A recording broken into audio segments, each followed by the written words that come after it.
баракату, урматтуу мусулман бир туугандарыбыз. Мына ошентип биз ороз айында турабыз. Азыр биз бүгүнкү маегибизди өзүбүздүн окуучуларыбыз, бүгүнкү күндө биздин келип сабак алып аткан окуучуларыбыз менен бирге ушу Рамазан айында булар орозону кандай өткөрүлөт, кандай амалдар жасашат, ошол тууралуу бир аз сүйлөшсөкпү дедик эле. Мына көрүп атасыздар, Рамазан айы бул шүгүрчүлүктүн айы дейбиз, Рамазан айы бул Курандын айы дейбиз, Рамазан айы бул кадыртуу бекитилген ай дейбиз. Ушул айда билесиздер, амалдар 10 эседен 700 эсеге чейин көбөйтүлөт. Иншаллах бул ороз айын кармап калыңыздарды деп баарыңыздарды чакырат элем да. Анан бир аз Рамазан жөнүндө түшүндүрө кетсек, Рамазан деген сөз өзү бул жайдын акыркы күндөрүндө жаан жаап, ошол чаңдан тазалап кеткен деген араб тилинен ар-рамза деген сөзүнөн алынган.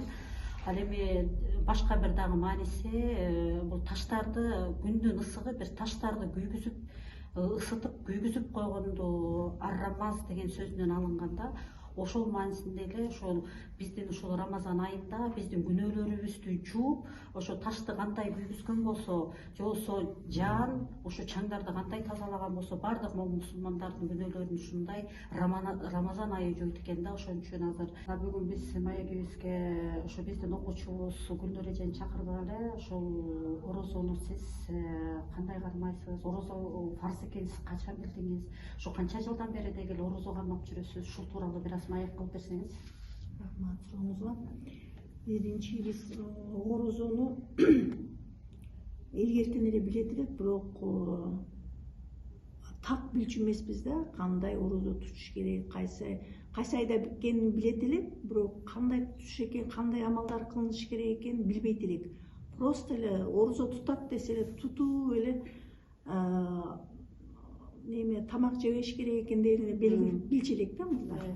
Ошол сөздү эле кармап алганбыз, орозо тута берелик. Бирок ушул илимге келип кандай орозо тутулаарын эми билип атабыз. Фих илиминде орозо 12 айдын султаны экен да, мындайча айтканда.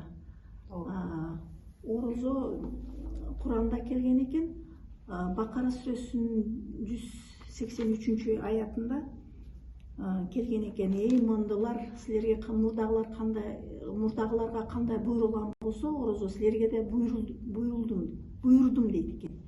Ошо силерге дагы бул орозону силерге такыба болуш үчүн буйрулган деп айткан экен Куранда. Эми ушул орозонун парз болгонун ушул аяттан билсек болот экен. Ушул Бакара сүрөсүнүн 183 аятында бизге Аллах Таала тарабынан орозо парз болгонун ушул аяттан билсек болот. Ушул фих илиминден билип отурабыз. Куранда келген экен ушул аят. Ошол орозодо кандай тутуш керек экенин эми билип атабыз да. Анан эми мурунку тутуп жүргөн орозолорубуз менен азыркы орозолордун айырмасы барбы? Кандай өзгөчөлүктөр болуп калды? Кандай амалдарды жасайсыздар орозо чорунда? Азыр биякта биз орозо маалда көп Куран окуйбуз, ибадаттарды кылабыз. Себеби именно ушул орозодо сообу өтө чоң экен, мына устазы белгилегендей. Сооптор өтө көп эсе чоңойт экен. Ошон үчүн мурда каза кылган намаздарын да окуп, эми нафил намаздарын болсо нафил намаздарын окуп, илим алганда, именно илим алганда эмнеси пайдасы экен? Бул ушу Куран окуганда пайдасы эң чоң экен деп, ошон үчүн устазы берген сабакты да кайталаганда өзү сооп экен. Чоң соопко ээ болот экенсиң. Ошон үчүн ошол сооптордон кур калбаш үчүн орозо тутабыз деп ойлойм.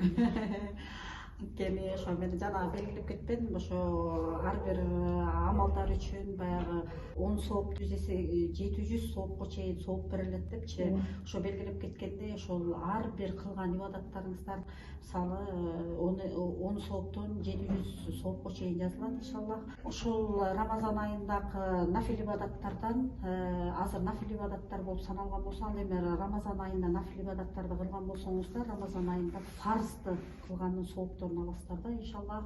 Анда эмесе сизге рахмат, ошол келип биздин маек куруп биз менен бирге болгонуңузда сизге чоң рахмат. Алла ыраазы болсун. Туткан орозолоруңуздар кабыл болсун. Баарыңыздар менен ушуну менен аяктамакчыбыз. Ассаламу алейкум ва рахматуллахи ва баракатух.